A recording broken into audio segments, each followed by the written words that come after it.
Welcome back to the BTS Happy Hour podcast. I'm your host, Andrea. Joining me today is Morgan. Hey, what's up?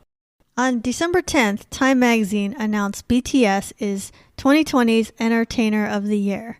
That makes sense. They did a lot to entertain us. They had 2 albums. They had 2 concerts. They won the James Van Fleet Award for Korean-American relations. They did a lot of speeches. The Dear Grad 2020, the UN speech, and they had many performances. And I didn't even watch all of them because there were so many. But they did a lot to entertain people in 2020. They had an article for this. People criticized the styling for this photo shoot. And when I first saw the article, I didn't really see anything wrong. I was like, okay, it's a photo of BTS. There's the 7 of them. That they look fine, whatever. But once you zoom in and really look at the photo, you do see some problems with their styling. Sure. I noticed just on my own, you could see Jin had like a very baggy suit, and other people had commented on they had Jimin with shoes that were too big and V with shoes that were way too big, and Jin, they gave him these like very weird shoes to wear with a suit. It looked like black athletic shoes. I don't know like what that was all about. If that was like a fashion choice or if that was a mistake or they didn't have any shoes his size. But yeah, I definitely agree that something went wrong with the styling there. You definitely think so, huh? Yeah. Like, what did you think of the photo and how they looked? Well, from the perspective of a well-dressed man, which I think that you would agree, and I think that every single person who knows me would agree, I am a well-dressed man. Yes. Yes, for sure. I know pretty much everything there is to know about menswear. Like, I know how suits are constructed. I know when you wear things. I know little esoteric details, like you shouldn't wear a tuxedo for daytime events and things like that. You have the fundamentals. Yes, I'm kind of a nerd when it comes to these things. So I dress well. I know all about these things.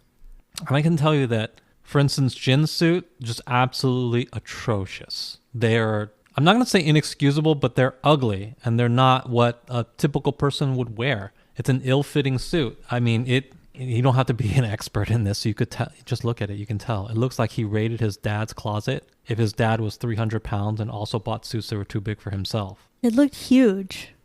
No human being should wear suits that big unless you're like a giant. Do you think they were trying to say like that's the fashion or that was the style? Well, the thing that I want to... Okay, first, I don't know who was dressing them. Was it their own stylist or was it American stylists working for Time? It was not clear, but it sounded like BTS Army was attacking BTS's stylists, although I don't know if they were responsible for it. Well, either way, if it was their own stylist or if it was an American stylist working for Time, here's what I can tell you. So...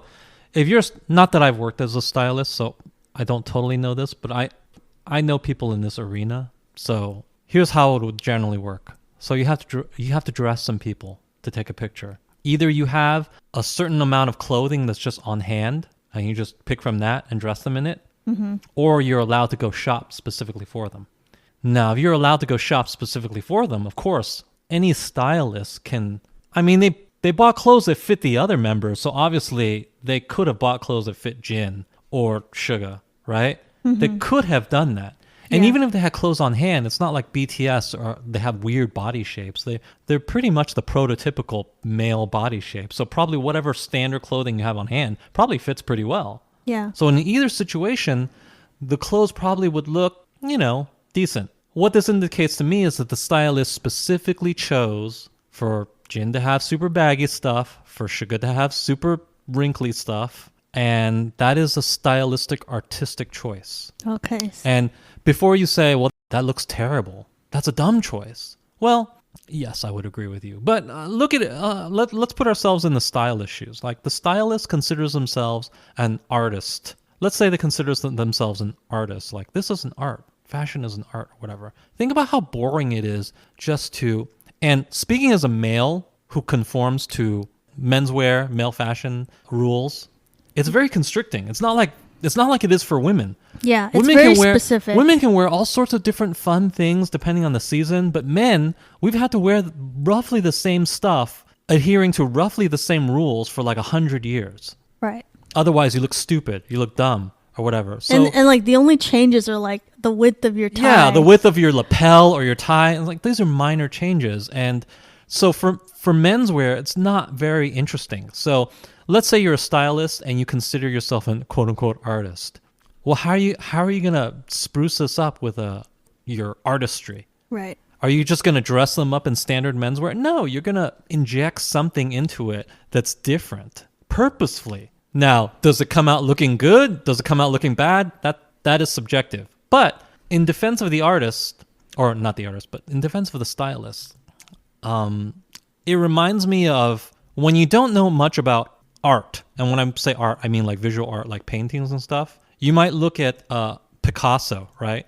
Like, remember Picasso, if you don't know anything about this, he painted a bunch of weird geometric figures and like everything was out of place. And yeah, you have like an eye down here. You have an eye down here, an an eye up here, and an arm over here, and it doesn't represent anything.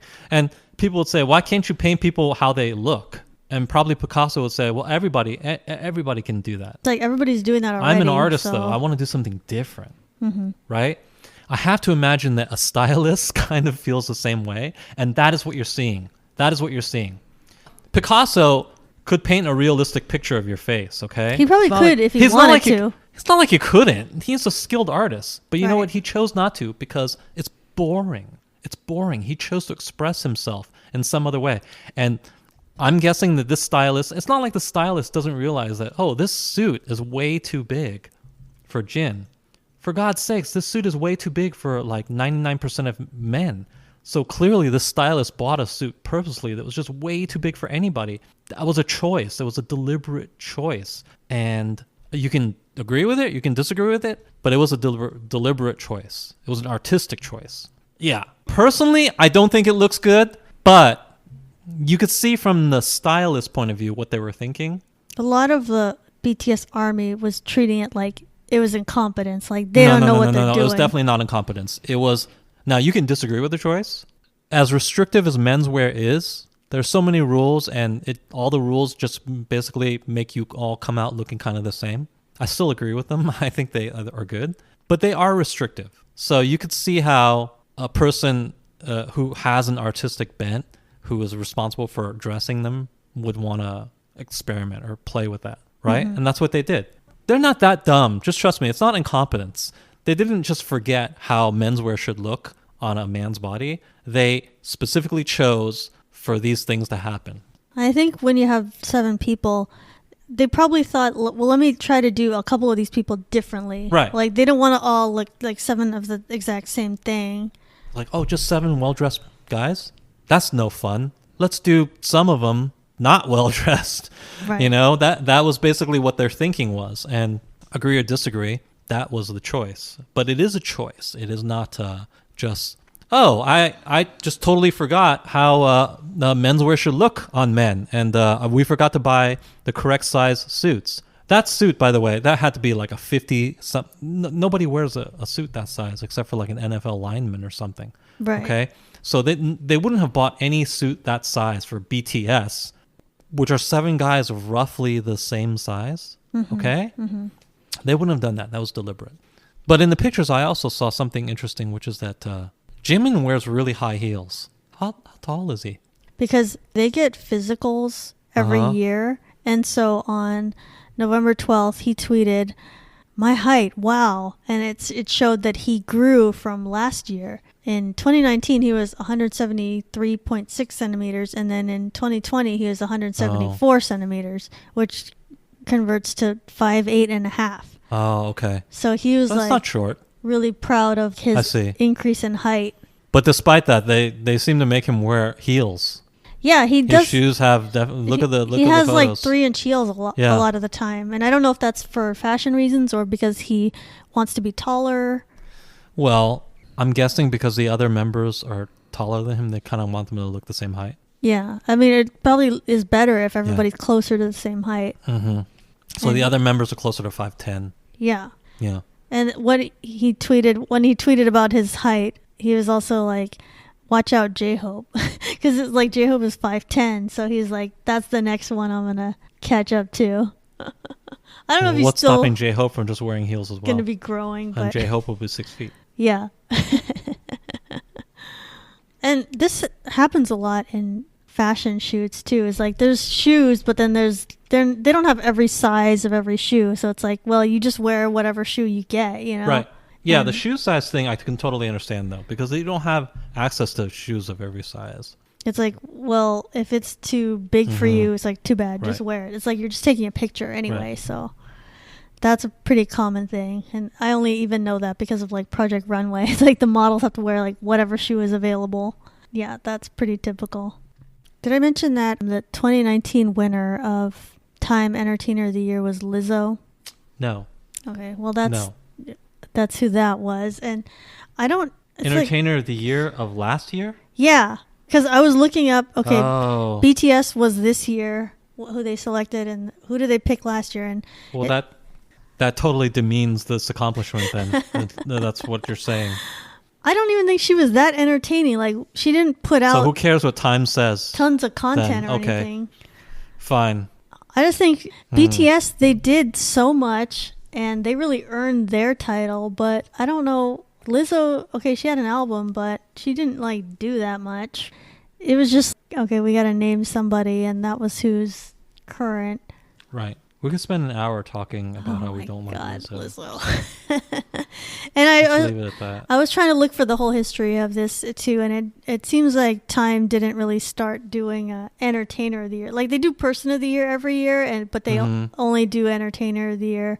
It seems like the last 2 years, so is only all I could find was Lizzo and then BTS, and I don't know who they're gonna pick next year, but I guess they can't pick BTS every year, even though they should, because I feel like they're producing the most What do you mean they should? entertainment. No, they shouldn't.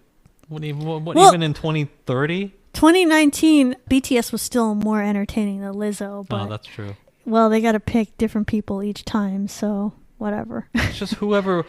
Look at it this way: it's just whoever they think will sell the most magazines or get them the most clout. Yeah, that's true. That's what the choice is based on. But that's also a compliment because they think that BTS will get the most clout, right? So that's why they chose them. So BTS came out with a surprise, which was the Dynamite Holiday Remix, which came out on December 10th. I guess they've decided that Dynamite is just the song we're going to listen to for the rest of 2020 because they're going to just create... They're on the 11th version of Dynamite now. And as it should be. The weird thing is, like, I'm not even sick of Dynamite. I feel like it's still pretty new, and I'm, like, not even tired of it. Right. You can't have too many Dynamite remixes. Right. I agree. And there's even still another one that I've heard that's supposed to come out by a DJ. I think his name is Slushy or something like that. So there might even be more. There might be like a Dynamite New Year's Eve remix. But I listened to this holiday one and I was like, oh, it just definitely does sound like it's for the holidays. It has like bells and like... Yeah, you just put bells in it. And yeah, it sounded like a Christmas song, which was like, I was like, oh, that's nice. That's cool for Christmas. That's fitting because they don't have any other songs coming out in this month, so might as well have a Dynamite remix. Right. It made me think there's some K-pop groups, they just regularly release a December song or a Christmas song just intentionally. So that, I mean, maybe this is BTS's way of doing that. Twice they usually try to release a single in December. I don't know. I guess they did this time at the Cry For Me song. Is it a single? Which didn't come out yet. It's a single. Is it? Okay. I don't know when that's coming out, but they usually have a song that's in December that they decide to release. And so maybe BTS was thinking, oh, we should have one that's like a Christmas song. So I thought that was a good idea. And might as well bring back Dynamite into everybody's like current might as well. radar, you know. With that, they released a video, which was kind of like sing along with BTS for this remix too, and they had like a whole Christmas set with it. So I thought that was fun. I mean, remember the Korea is a Catholic country. They love it over there. Yes. And I feel like everybody should celebrate Christmas. I don't know why. Everybody, even Muslim countries. I mean, American. I view it as an American thing. I view it as a secular holiday at this point. Yeah, that's what I'm Yeah. saying. I don't see it as like a religious thing, really. It's Yeah, just well, like, but you wouldn't expect Muslim countries to celebrate it. no. Korea is very much a Christian country. Hmm. So, absolutely, I think they do love Christmas. Just guessing. They make a lot of Christmas things. I thought, yeah, this was a really fun video, and it didn't have Suga in it, so it must have been something that they thought of just in like the past few weeks because he couldn't participate in it. That made me think maybe BTS should do a Christmas album because they No, probably I don't know think so. a couple of Christmas songs. No, I don't think that. No. You don't think they could do enough? Okay, I think the English speaking would get in the way. When people think of Christmas music, they have a very they're locked into a certain conception of it, right? They want it to sound a certain way, and it would be hard for non-native English speakers to conform to that. Oh, I didn't even think about if they would have to sing in all English. I just figured. Well, of course they would. I figured It's a Christmas song. they know some of the songs just in Korean, probably. Okay, well, maybe.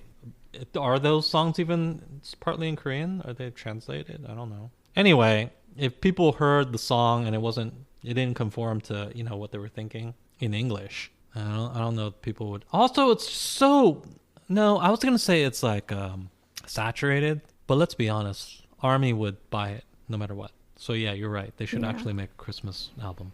I think they know They would totally buy it anyway. There's at least a couple of songs that they could do that they know already because they know Santa Claus is coming to town because I know they've sung that in like Christmas specials before, so they know that, and I'm sure they could put together enough songs that can be an album. So yeah, I definitely think that's a good idea that Big Hit should do immediately, maybe for Christmas 2021. Dispatch is reporting that Chung-ha has tested positive for COVID-19 recently, and then has also figured out her schedule for the past week and all the people that she came into contact with. This is going along the same lines as last week when we were reporting there was somewhat of a big COVID-19 scare among the K-pop idols. This time it was Chung-ha. Because of her testing positive, a lot of other people had to get tests done to see what happened because they tracked down her schedule, and it was like she was in contact with a bunch of other idols, including Sana from Twice and Mina from Gugudan. Although I don't know her from that, but I know that girl from Produce. I forget which one. I mean, it makes sense that she would come into contact with people. She went to a sports center. I don't know what exactly happened there. And then an employee tested positive there. So then for that reason, Chung-ha and her staff had to get tested. And then at first they tested negative, but then later, like the next day. Okay, so I don't think this is such big news. I mean, people test positive, they got to trace it. When they had to trace it, it's like she was in contact with multiple people in just those couple of days. So then all those people had to get tests, and they all had, I mean, they all tested negative, so that's fine. But it's kind of interesting, like when that happens, like, oh, this all becomes public then, or like who you hung out with those couple of days. And I don't know if I agree with that. This hasn't revealed any secrets, though. I mean, there's like other K-pop people. That's good that it didn't reveal anything, but it's like if you did test positive and then maybe you met up with like some idols that like you were dating or something, right. oh, maybe and they would say, oh yeah, you're dating like that they'd person. somebody would have to report that. But it's such a large list of people that you couldn't really say that. Yeah, it could just be couched in, well, I met them for business, but like I said before, they might be able to find out who's dating based on these tests. One of these times we're gonna see it's like, oh, this person was in contact with this person. It's like, wait, why were they in contact? I didn't see you you weren't on the TV show together. What was the reason? Right, exactly. Someone's gonna look further into it. And for Chung-ha, all the people that tested, they named the reason why, and it's because, okay, these people were with her on her birthday, so that's why they got tested. And then Momoland was tested all because they use the same salon as Chung-ha, so that seemed to be enough of a reason for them all to get tested. And all of Twice got tested because Sana hung out with Chung-ha on one day, and so all of Twice had to be tested. So that was their reason. They said IZ*ONE was tested, but I don't know how they came across Chung-ha, so that part wasn't really explained, but they must go to the same service or was at the same place at the some bottom point. line is these testings, they haven't revealed anything yet, but they might. And you know that the people who are interested in revealing this sort of thing, they're on top of it. Because in America, it has exposed some people. Really? Only in blind items, but it was like, oh this person, I don't forget exactly who, but it was like, you know, somebody decided to get a divorce and it was like after their spouse or whatever tested positive, and it was like that proved they were cheating with somebody? Yeah, they were with other people. How the hell would she prove that? Well, I don't know. I'm just asking. The person would have to be with outside people. Okay. So I don't know.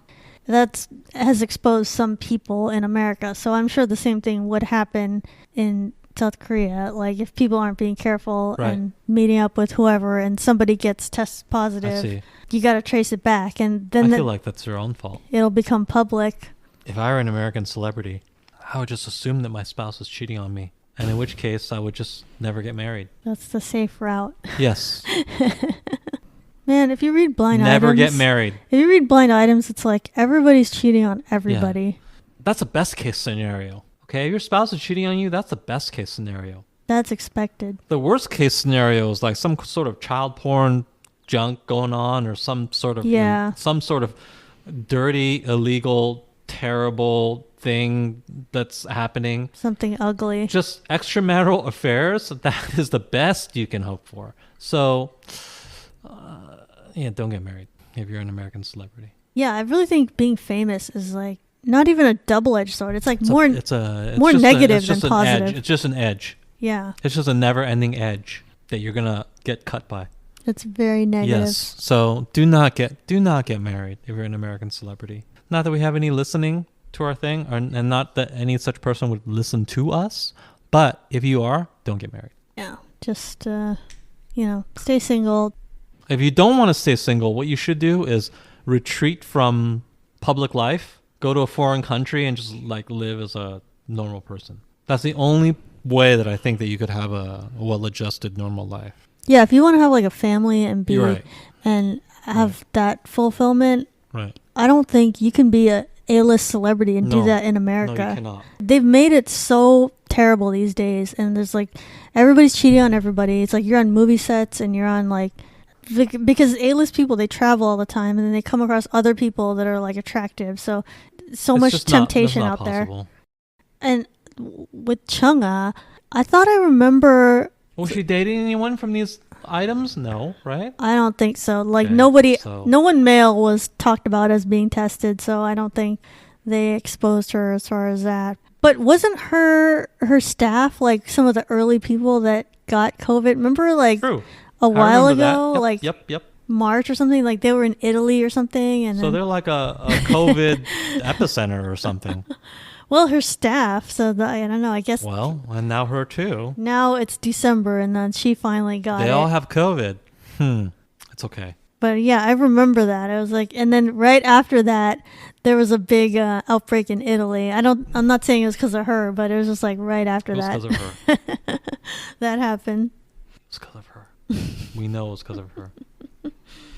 But yeah, hopefully she's okay and all this resolves well. But it was just funny how the dispatch decided we need to create a timeline and we need to know every single person that she was in contact with, and they covered all that. So I think if idols are reading the news or the tabloids or whatever, they should be really careful, because everything they do, if you get COVID, then like everything you did for multiple weeks is going to get exposed. Oh yeah, that's pretty troubling. Just beware of it. So Mama took place on December 6th. That's the Mnet Music Awards. BTS won tons of awards. I didn't see the exact list of it, but they seem to have won everything that they were nominated for. So that was good for them. I'm glad they're getting recognition at least at their Korean award shows, since they're only getting. They always got recognition at those. They've won. At least there, as opposed to the Grammys, where they're not getting their full credit for what they've done this year. They gave awards for Muppets 7 and Dynamite and everything.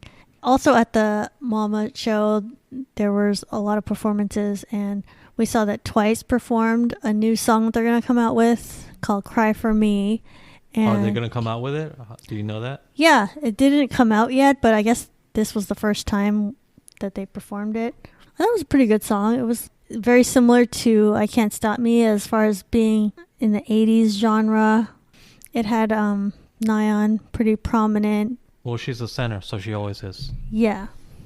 And they're using Mina a lot lately because they showed her as like the second person singing in that song. You think so? So it seemed like they're kind of leaning on her. Well, I think it was a great piece. Like everything on the floor, it just has really great. As a set piece, it's awesome. It's way better than what you get at American Grammys or whatever. Yeah. You know? Unfortunately, my opinion of Twice, and keep in mind, I am a Twice fan. They're my favorite group, as proven by my Spotify statistics, right? Yes, your number one that artist. Twice is my number one artist. Yes. However, I really haven't liked what they've done since Fancy. And here's why. They just aren't struggling to find an identity that's not this like cute concept. Like they started with cute song concept and that was so strong. And they said, well, we're too old for that. Because I don't know, because they're 21. Is that too old for it? I don't know. It's still so young in my mind, but whatever. Mm-hmm. They don't want to do that anymore, which is fine. They want to grow out of it. It's hard for them to move to some other concept, right? Yeah. Like, what concept do you want to do? Do you want to do an adult concept, like a sexy concept, like what Red Velvet does? It's hard. You know why? The blunt truth is that your vocalists are not as good as Red Velvet's vocalists. And they have 9 of them that they had to fit into every song. It would be very strange if some people just weren't singing on a song, right? So they had to fit all of them into a song, and it just doesn't really fit into this new concept that they want to do, whatever it is. And it just has felt very forced. It's felt off. I really think since Fancy, honestly, the songs are forgettable. In 10 years, will you remember how one of these songs sounded like? Or will you remember like an ITZY song? Because ITZY has a very strong identity and concept, and it works for them. But Twice no longer has a strong identity and concept. Where can they go, though? Well, they can either go back to cute concept, which I think is okay, but apparently they don't want to do it, okay? Because they don't think it's moving forward. Mm-hmm. But where are you moving forward to? Maybe they should try to do what BTS did with B and just do like kind of a singer-songwriter kind of thing. Maybe. Because they do write songs. Right. They just don't really publicize that. Okay. But maybe they they can't do Girl Crush like when Blackpink does Girl Crush or whatever. Yeah. It sounds so natural because that's them. That's them. It totally makes sense and it fits them. But it doesn't fit Twice. Yeah, they're nicer. They have so many fans that prop up the attempts and say, oh yeah, I love this song. But do you really? Or do you love Twice? There's a big difference. I do think JYP should just ask them individually and like maybe do an album that is more member input and then be their personalities. Yeah. And maybe it's bad, maybe it's good, whatever. But it will be just like this past album where they did the retro thing. That's JYP's, hey, do retro. Yeah, he's the one who's into the trends. Right. Let's be real for a moment here. The oldest member of Twice is like 24 years old, right? So that person was not born when the quote-unquote 80s music happened. Is any member of Twice really looking at this and saying, yeah, I really want to do 80s music? Or is it JYP, who was alive and probably likes 80s music? He probably said, I don't know where you guys are going, but let's try retro. And people can say, well, that's a more mature directive. It's like, I don't care if it's more... I mean, it's just as artificial as cute concept. You can say, well, they're 20-year-old women. They don't want to do cute concept anymore. It's like, but they don't want to do 80s either. That's also artificial in the same way, in my opinion. That's interesting because you say like that's JYP's influence. And it is. Like, the other groups, like ITZY isn't doing 80s. GOT7 isn't doing 80s. So because ITZY has a very strong concept already. He kind of just put that on Twice. Yeah. You know why he put it on there? Because I feel like they are searching for a concept. Maybe the members aren't as outspoken as like, here's what we want our concept to be. Or he's not listening to... Well, I don't think any members of any of his groups are that outspoken. This is K-pop, try to remember, okay? I'm pretty sure JYP has the control over all of them. It's just really tough to say because I don't think this is working for them. There's very few songs where I think, oh yeah, they're mature now and whatever, right? Like The one song they had on their newest album, Go Hard, I felt like, okay, maybe it's going there. Can't just be chasing these trends and succeed and sounding memorable, like producing good music. What is that thing that's popular in Korea right now? Trot, right? Yeah. They're like, oh, make it sound like that. Make it sound like city pop or something. Well, all this garbage. You're gonna have to commit to an identity, which up until 2018 Twice did, and right now ITZY does, and they still produce good music. Same company. Do you think it's odd that ITZY wasn't asked to perform at the Mama They weren't? performance? No. Well, That's odd as hell.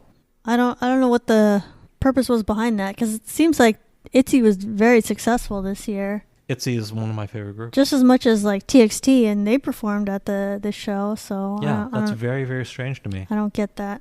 Okay, well, who knows? At Mama, since COVID is still around, it seemed to be dealt with differently. There was no audience, and everybody, artists were all dealt with separately, and all the performances seemed to be pre-taped. So BTS performed, and they did On and Dynamite and Life Goes On, and they did that all at, it seemed like probably 3 separate times, because they had like different styling for each one. And they did On at this World Cup stadium, which seemed really difficult because they were dancing on grass, and it's very difficult to like move on grass if you ever tried to do that. For Dynamite, they performed in this huge tent. It was pretty good. They added like a dance break. It was kind of like Michael Jackson type of dancing. Right. So I thought that was really good. It was like very like off the wall Michael Jackson. So that brought in the whole 80s theme even more. Then they performed Life Goes On, and that was a really interesting performance because it made reference to the world right now. Like, okay, we're dealing with COVID, and everybody was wearing white, and it's like the world stood still, and like they had a bunch of people that were just in this town, in this setting, and they were like standing still. It kind of looked like mannequins, but everybody was just like standing still. And I was looking at it, and I was like waiting for somebody to blink, but they didn't blink. So I was like, okay, good job. That was very professional. Right. And at some point in the song, it was like everything became colorful, and then all the people were moving around, and then suddenly they were like wearing colors. So I was like, oh wow, that's cool. I guess I was editing. They just changed clothes or something.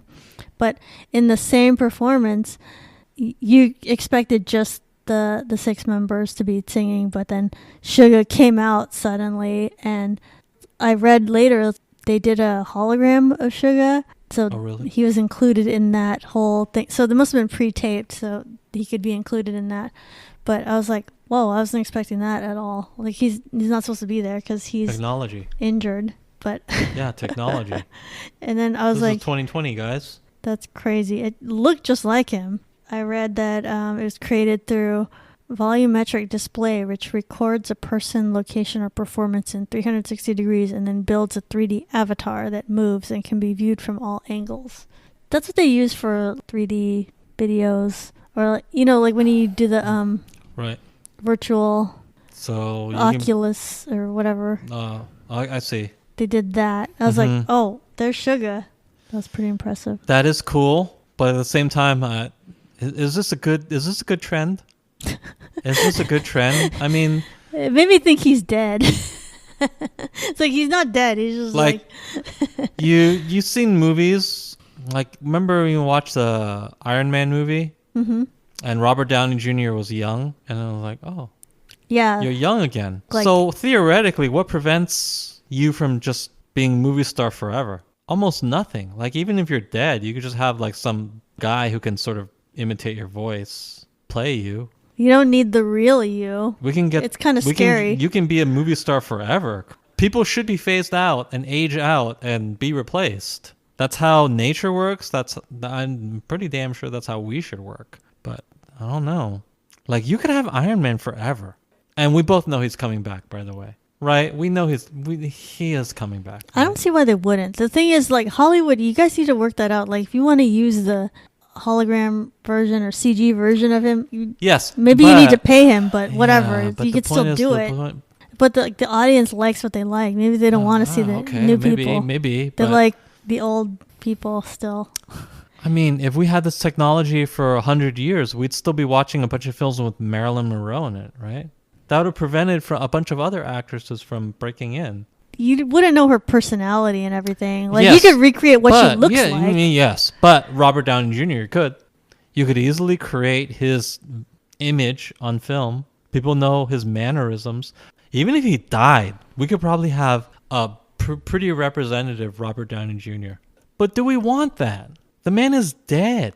Or he's not dead now, but let's say he is dead in the future, right? Let's let the next generation of quality actors do their thing. Everybody loves him. Maybe they're just going to be tied to him. And before you say, no, we would welcome the new generation or whatever, it's like, just ask yourself, why do they only make sequels to old films? Because they know that has a built-in audience and it works. Would they do the same with actors? I think audiences only like certain people. That's a chance you take. Like, if you're going to make a movie and you're going to have like totally new people, then you're taking a risk. And it's like, maybe they won't catch on, and maybe they will. But Correct. Having those people is going to be a cheaper cast than having like Robert Downey Jr., CG, and that's going to be really expensive. Maybe that would be cheap at some point, though, because his estate will just say, we'll just charge you this much. Right? What if it's his granddaughter or something, and they just say, yeah, whatever, you can have him for cheap. And it's cheaper than a current movie star. Maybe the studios will just say, yeah, let's use Robert Downey Jr. for the 100th time. People love him. Well, then that's just the free market. That's what they want to see then. Is that good for innovation? Is that good for art? This is a discussion. This is way beyond the topic of today. But yeah, I was just think about that. Surprised to see Suga as a hologram because I didn't even know Big Hit knew how to do that. So it's like, wow. Suddenly he's there and it's like very high tech and it looks just like him and it looked very realistic. So I was like, wow, that's pretty That's amazing. impressive. You know what that reminds me of? This old anime film that I watched called Macross Plus, where people were watching a music artist, but she wasn't a real person. She was just like a hologram. Oh. But they didn't care. They just loved it anyway. Right? And at the time I thought, this is dumb. Nobody would ever like this. But now, 15 years later or whatever, people are watching it. They're watching augmented reality like KDA and things like that. Yeah, I was thinking like, this is kind of like what aespa was trying to do. Yeah, aespa, KDA, they are doing what this anime predicted 20 years ago. Like what they thought was futuristic. Yeah, and they're like, this is the future, guys. They're doing that now. And then I thought, I would never watch some animated woman sing like she's a real woman. And yet today, in 2020, I'm totally doing that. What else is KDA? What else aespa? I just thought it was hilarious that Big Hit just came out with this. They didn't announce like, hey, we're really working on this hard, on this concept, and our coders are working hard. They just did it all of a sudden. It's like, oh yeah, we know how to do that too. Here's a hologram of somebody. They just like, there you go. Destroyed aespa. Like they just like did it. I don't know if they destroyed aespa, but it just seemed like they didn't put much effort in it. Like, oh yeah, we know how to do that too. It's like, whatever. I'm sure aespa will have something similar. Yeah. Calm down. I'm seeing a lot of interest in aespa, by the way. Oh, okay. Yeah. That's good. On Reddit and such, people are into them. I'm glad. I don't know why. I mean, it's a risky thing, so I'm glad that that's gonna gain interest. I don't know why, but they're into them. Yeah. People like it, I think. So, whatever. We'll see. But how different is it than that anime that I saw? Yeah, I think if you give them enough characteristics, people think, well, yeah, I relate to that. That's good enough. It's not like fake. That could work. You give it enough realism. But when they came out with the Suga, it made me think of, okay, their next concept should be the next time they do Life Goes On at some other time, like weeks from now, whatever, it looks the same, right? And then the Suga hologram comes out again, but then he performs, and at the very end, you like zoom on his face, and then his like eyes change. It's like evil. It's like red pupils or like all white or something. That will scare people. That's what I'm saying. Like it should be like he's evil. Like the holograms are evil, and then it becomes like a cyberpunk thing. Like, okay, the Suga hologram. What do you know about cyberpunk? You don't even play that. I don't know anything about it, but all I know is it's like RoboCop, kind of like the video game cyberpunk, which I don't really know much about, but it's like the future, And so like the evil Suga, he'll create holograms of the other BTS members. And so then there's 7 of them that are evil holograms and 7 of them that are like the real people. Why do holograms have to be evil? Because they are evil because they're artificial, and then they become sentient, and of course they want to kill humans because like humans suck, and it's like, oh, you guys are so flawed and you cause all these wars and stuff, so of course it's like, yeah, we need to wipe out humans. Okay. That's happens often in movies. That's what I'm saying. I think basing on that, yeah. And I think this would be like such a good concept for whatever the next thing they're doing, because it's total opposite of B and Life Goes On. It's like, oh, we're real. We're like, adjusting to the world right now. It's like the opposite thing. It's like going into like cyberpunk. And I think that's the thing that's like going to be popular next. Okay. So it's like, I don't know if I agree, but so at the very end of the next performance, the Suga hologram will have like red eyes or something, and like you zoom in on his face, right? And I realized like, oh, that sounds similar to like the end of Thriller, if anyone saw that. But it's I don't think that does BTS want such a dark theme? They do, because the holograms are evil, but the real BTS members are the good. Oh, okay. So it's like good versus evil. I see. Okay. Well, anyway. That's what I think. Continuing on that, you know nothing about Cyberpunk. I know very little about it too. I'm trying to play it, but we'll see. The game, yeah. Yeah, I have a hard time playing it because I get motion sick while playing it, but whatever. That's not here or there. I saw part of a YouTube video that was talking about the history of Cyberpunk, so I know. Cyberpunk is a cool... It's like RoboCop and like Blade Runner, like that kind of aesthetic. Exactly. That's why I think that would be really cool if that was like BTS's it is cool. Next concept. That would really work. And the future is like kind of the opposite of B and Life Goes On. So then that would make a good contrast. Just an idea there. Yeah. I'm sure some members of BTS play video games. Some have played it. Oh, that's true. Maybe this idea will occur to them as well. And then I'll look like a genius. It's like that's the next concept. Maybe. So the other thing about Mama was that because of COVID happening, they had very limited stages and limited spaces for the artists to be. And you have to remember that this show has actors presenting a lot of the awards. Mm-hmm. I don't know why they do that, but they're part of Korean society. What are you talking about? I guess that's who their A-list people are, but that's part of part of this topic is that they consider actors to be kind of above K-pop idols, because it sounded like the actors had much better treatment and accommodations than the idols.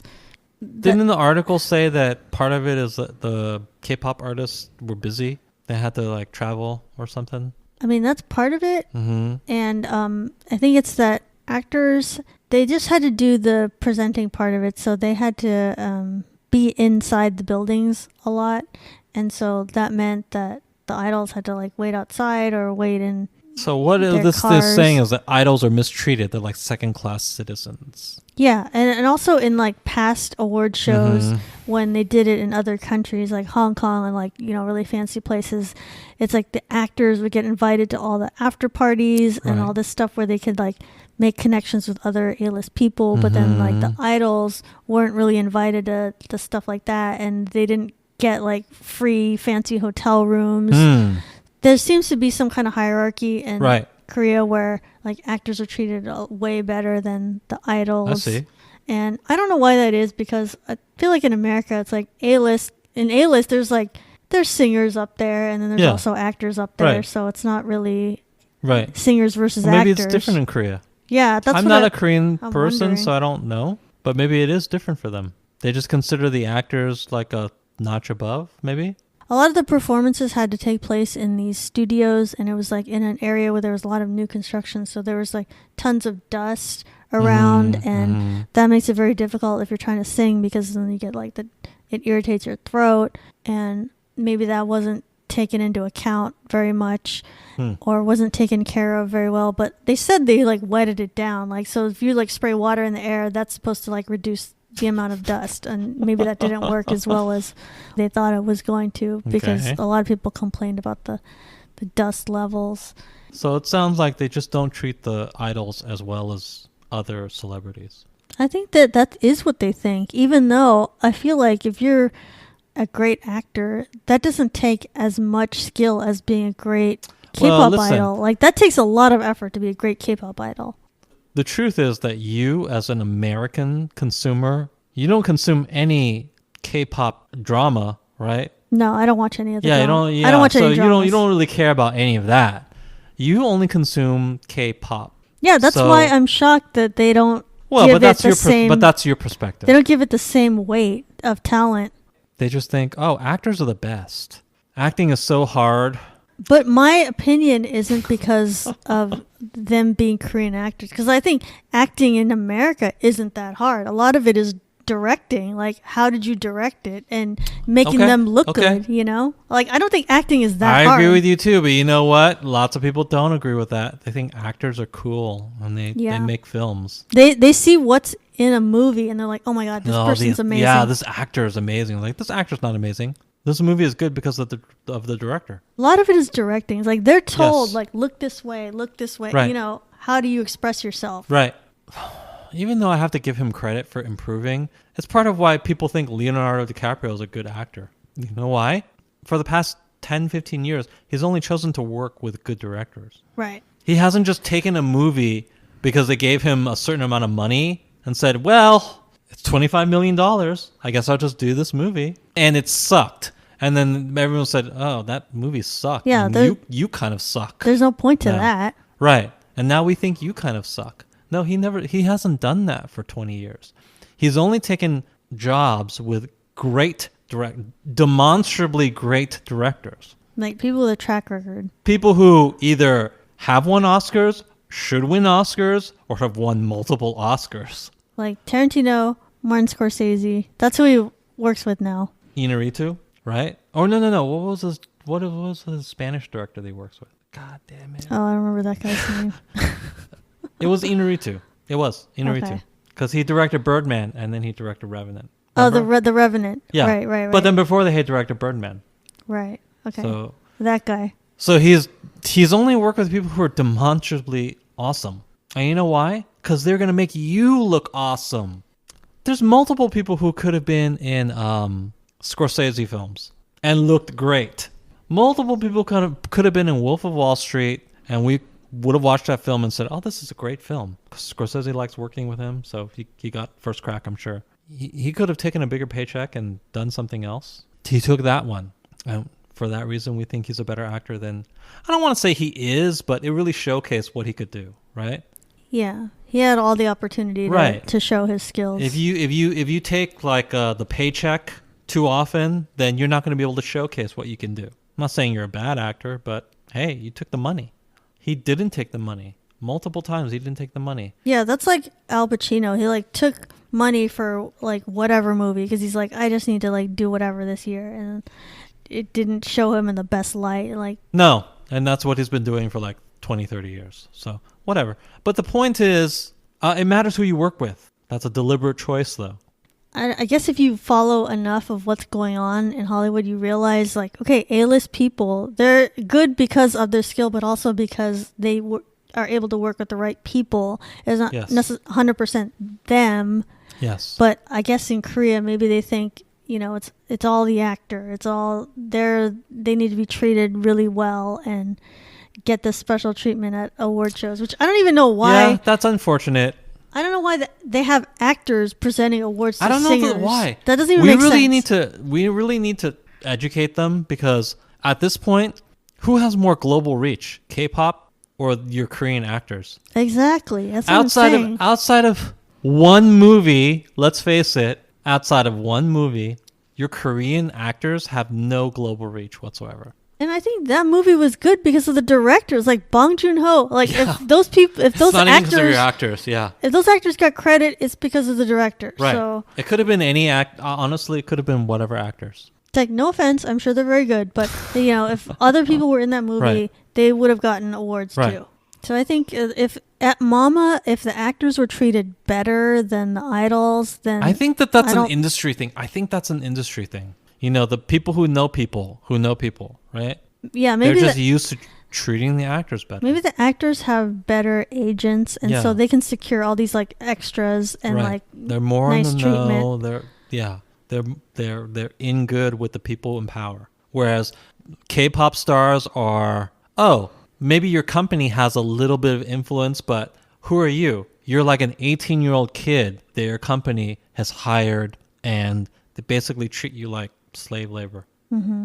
So you're not going to get good treatment, right? I mean, superstars may, like, of course, Twice, big, BTS, they wouldn't get treated poorly at any of these shows, sure. But Yeah. we're talking about the other types of K-pop Yeah, like I had artists. seen some articles where like Right. a lot of them were like waiting in their cars and like Right. they had to do their makeup like in the parking lot and Right. stuff. We're talking about like the B-list, C-list K-pop artists. And yeah, I could totally see that because people will just think, oh, who are you? You're nobody, you know? I could see that. Yeah, and I get that. Okay, there's COVID, so there's obviously limited resources, and you couldn't like get everybody into a space where there's like catered food and a nice waiting room and everything. But they could have had more equality with the performers and the presenters. It just seemed like there was a divide there. Yeah, I bet there was. It seemed like the K-pop groups, they just kind of like, they're very easygoing and they just dealt with it. Nobody was like a diva or anything. It was like, wow, this sucks. They just like rolled with it. And I heard that like some groups, like they went to eat at McDonald's after. So I thought that was pretty funny. And that's very relatable. Teen Vogue published an article about brands which polarized K-pop bands. This article talked about how brands are basically pandering to K-pop fans and BTS Army. Barbie, Hyundai, Mattel, Pantene, having pro BTS tweets, basically. Mm-hmm. Talking about one post about bagel bites, and they said you can't spell bites without BTS. Anyway, yeah. stream Okay. Dynamite. And so it was saying like, okay, that kind of a post, that's embarrassing. That shouldn't be something that everybody Oh, okay. loves. You know, like Bagel Bites doing that, they're just pandering. They're just Mm-hmm. trying to exploit BTS fans. So that's pretty much what this Teen Vogue article was about. Was like brands are just doing that because they know BTS Army will jump Correct. on posts like that and like agree with Correct. it and give you engagement. Right. But a lot of BTS Army didn't agree with what was being said in this article. They thought, well, you're just kind of attacking the people that are tweeting that who are maybe genuine BTS fans, and you're attacking them, so you're kind of attacking us. But I think you just kind of need to think about, these are huge corporations. It's not well, like we think of, oh, someone doing social media, it's going to be some kid and like they're 21 and they're in charge of the social media. It's like, no, this is like big brands, so they're going to have like marketing people in charge of it. Right. And so whatever they're doing, I feel like is very calculated. Well, the article said, don't think these corporations are your friend. Well, yes, you shouldn't ever think that they're your friend. That's a very dumb thing to think. I'm not sure that anybody actually thinks that. But if you do think that, then you shouldn't think that. But I'm also not sure that anybody actually thinks that. I hope that most people are intelligent enough to know that when they're posting, oh yeah, BTS, whatever, they just want engagement, right? But at the same time, it is difficult to, if you're thinking, oh, this is just you're trying to manipulate me. Yeah, they are. And it's kind of difficult to avoid that manipulation. Just like, this is like a level of manipulation that people do on an interpersonal level too. When people mirror your behavior and things like that, right? Mm-hmm. Like, let's say you're talking to somebody and you're using a lot of like hand gestures and something. It's a well-known fact that if you're talking to that person and you also use a lot of hand gestures, you speak in the same way that they do, they tend to like you more, right? That's just a well-known thing. Are they abusing it? Yes and no. I would say yes, they're utilizing it, but using the word abuse is, I think, overreaching, because at the end of the day, if you're a BTS fan, you know, your behavior is on you. Like, you don't have to go buy bagel bites, right? Right. Are you being manipulated into doing it? That is more arguable. Maybe you are. So as long as you know that, oh, hey, they're trying to manipulate me into this, it's fair game, in my opinion. I would say that, just like I say, when corporations say anything, whether it's performative, like woke statements or whatever, I would say, hey, you know what? It's a corporation. They're just doing it for their own self-interest. You should know that. Mm-hmm. But as long as you do know that, how you engage with them afterwards, that's on you. It's just hard to separate those things. For instance, if you see, I know the things that you like. If you see an advertisement with BTS or with dogs or something, you automatically think more of that, better of that. If I see corgis, if you see like a dog thing, you're like, oh, this company, I love this company, right? Even though it's like some furniture company that I hate, now you think higher of them. You do. Yeah. And you can't help it. And it's almost like you were manipulated into that thinking. But no. Yeah, I've seen IKEA ads or Target ads, and it's like they have a corgi. It's like, okay, wait, I like it now. I don't blame the company for that. I think it's still on you. You know that's what's going on. And I think these companies are realizing K-pop is something that people are looking for, or BTS fans are something that we want that audience. Right. They know that. And every time people sort of acknowledge that K-pop audience and they say, hey, K-pop, we acknowledge it. It's an awesome thing. And the fans are so starved for that acknowledgement that they flock to those brands. And by the way, Teen Vogue, also just another one of these brands. What is Teen Vogue? Is Teen Vogue your best friend? No. Is Teen Vogue like your best friend from high school that is just looking out for your interests? Oh, no. They're another brand, right? Teen Vogue panders. Teen Vogue is another brand. They just pander, but in maybe different ways. I'm not here to say, oh, no, we need to write a law or something to make Bagel Bites stop tweeting about BTS. No, they can go ahead. You're aware that they're tweeting just for clout or whatever, right? But you still like Bagel Bites and you still buy their stuff. Yeah, it's like I think that's fine. That's you made your the choice. That's your choice, right? That's fine. If it's a corporate brand, like all of a sudden it's like they're tweeting about BTS and how they love it, and it's like all out of nowhere, then people will sense that. They're gonna know what's genuine. Yeah, and if they don't, then hey, also whatever. It's not my job to quote unquote educate or warn people. At the end of the day, like what is the real loss here? Yeah, it's just like some corporations are going to make some money. Even if people are quote unquote fooled, let's say there's a massive number of BTS fans who are fooled by this propaganda, by this subterfuge. Someone who's fake supporting BTS. Yeah. The net result is that more people than would have bought Bagel Bites and ate a potentially mediocre food. Yeah. A crappy food. That's not the end of the world. Bagel Bites aren't good. Bagel Bites are not good. They're disgusting. So do not buy them, please.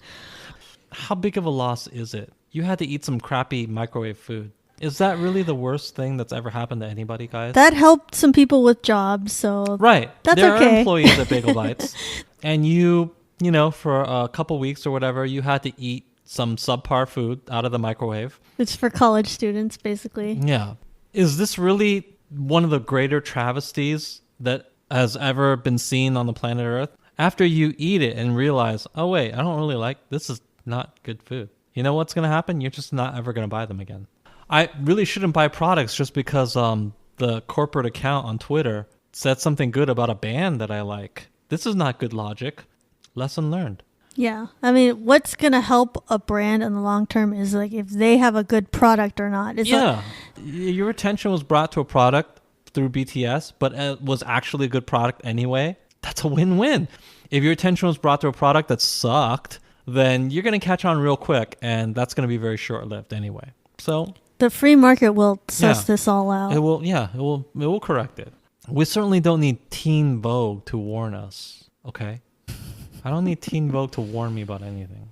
That is the worst part of this story. Teen Vogue taking it upon themselves to warn you. Like, what are you, Teen Vogue? Are you not just a company talking about what is this article? It's about K-pop. You know why you're writing a K-pop article. Because you know it sells at the moment. They want people to read their article. Yes, that's right. K-pop fans. That's right. They're doing what they're talking about. You don't sell Bagel Bites, but if you did, I guarantee you'd be telling people to buy Bagel Bites on the back of like some sort of K-pop hashtag. That's all I got to say about that. Thank you to our guest, Morgan. You can find BTS Happy Hour on Apple Podcasts, Spotify, Amazon Music, Google Podcasts, Stitcher, Podbean, Castbox, Deezer, Listen Notes, and iHeartRadio. New episodes weekly. To support the podcast, please comment and share on social media, leave a review on Apple Podcasts, or give us a rating on your podcast app. Follow BTS Happy Hour on Twitter, Facebook, and Instagram. You can also go to the website at btshappyhour.com. Until next time, this has been the BTS Happy Hour. Thanks for listening, and remember, make every hour a happy one.